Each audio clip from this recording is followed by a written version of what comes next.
สบายดีเนาะมื้อนี้จะมารีวิวเครื่องเข้าปลาหนึ่งเนาะตัวนี้จะเป็นเคส2เนาะเคส2 2026เนาะเว้าจะเป็นเว้าเซตพัน2025เนาะแล้วก็ซื้อเครื่องนำเฮาเนาะซื้อเครื่องนำหันปืนลมเฮาเดี๋ยวนี้เฮาสิมีแถมกล้องสูบเนาะกล้องสูบแล้วก็ลูกปืนลมเบอร์2เนาะแล้วก็อะไหล่ซ่อมสูบน้ำมันลิงเนาะน้ำมันใส่สูบเนาะ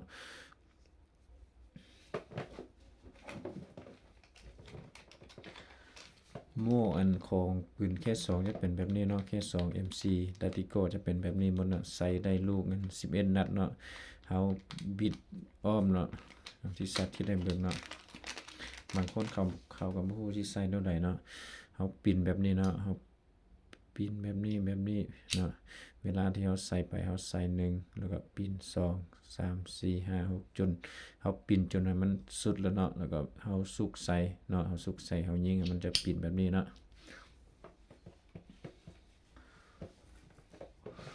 ปืนเคส2จะเป็นแบบนี้เนาะกระบอกมันจะเป็นแบบนี้เนาะโลโก้เคส2เนาะปี2026เนาะตัวนี้งามหลายเนาะสนใจทำได้เนาะราคาเบาๆเถอะ7ล้านปลายน้อยหนึงเถอะเนาะตัวนี้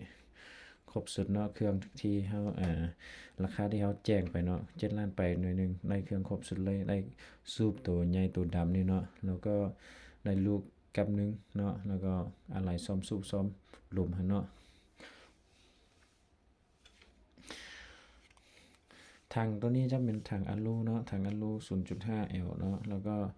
วาล์วตัวนี้ยังบ่ได้สูบลมเนาะวาล์วจะเป็นวาล์วเซตพันวาล์วปรับในเด้อวาล์วเซตพันวาล์วปรับในเนาะแล้วก็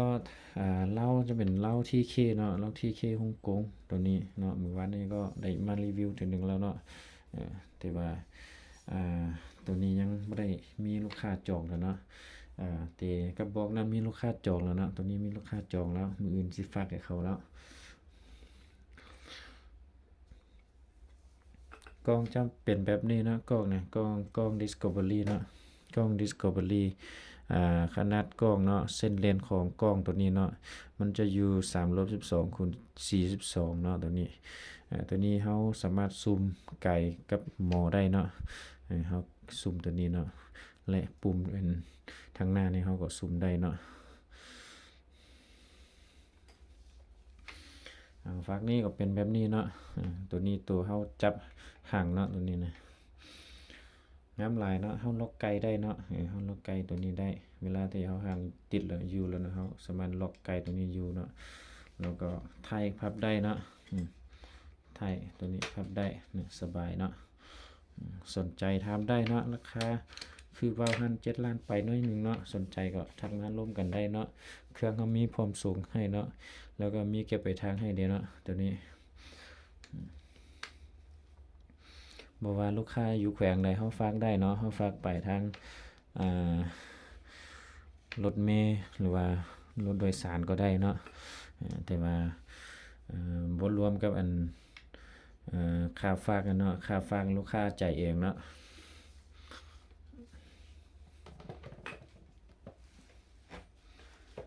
มีแต่แนะนำแนวนั้นเนาะปืน K2 ยังกระบอกนี้เนาะกระบอกเดียวนี้เนาะแล้วก็ MC ก็ยังมีกระบอกหนึ่งเนาะ K2 ตัวสุดหันมีคนจองมีคนเอาแล้วเนาะเขาจำเงิน500,000แล้วเนาะมื้ออื่นก็สิฝากให้เขาแล้วเนาะใครที่สนใจก็ถามได้เนาะร้านพ่อค้ายังมีเครื่องหลายเนาะที่นำเข้ามาตลอดเนาะเราจะมีเครื่องครบสุดเลยเนาะครบสุดไปฮอดแล้วมีแต่จัดยิงเท่านั้นเนาะ